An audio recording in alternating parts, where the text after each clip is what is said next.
বেগম খালেদা জিয়ার যে স্বাধীনতা যুদ্ধে অবদান, সেই জন্য তাকে মুক্তিযোদ্ধা হিসেবে স্বীকৃতি। মাননীয় প্রধানমন্ত্রীকে খুশি করার জন্য নয়, তিনি 9 মাস বন্দী ছিলেন এবং তাকে একজন শিশু মুক্তিযোদ্ধা হিসাবে। মাননীয় স্পিকার, ইতিমধ্যে মাননীয় প্রধানমন্ত্রী কর্তৃক ফ্যামিলি কার্ড 10,000 টাকার সুদসহ সকল গৃহীত পর্ষকে প্রশংসিত হয়েছে।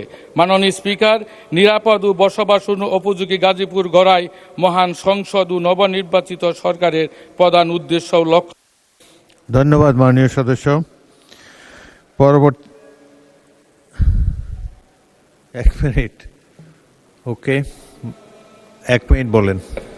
আমাদের নির্যাতিত, নিপীড়িত ও একটি বিপ্লবের নাম জনাব তারেক রহমান। মাননীয় প্রধানমন্ত্রীর দেশপ্রেমের যুগসৃষ্ট উক্তি সবার আগে বাংলাদেশ স্লোগানে গাজীপুরবাসী ঐক্যবদ্ধ। আরেকটি আবেগের একটি কথা, গত স্বাধীনতা যুদ্ধে আমাদের 71 সালের আমাদের প্রাণপ্রিয় নেত্রী বেগম খালেদা জিয়া, আমাদের মাতাসহ আমাদের মাননীয় প্রধানমন্ত্রী এবং তার সহোদর ভাই পাকিস্তানিদের হাতে বন্দী ছিলেন।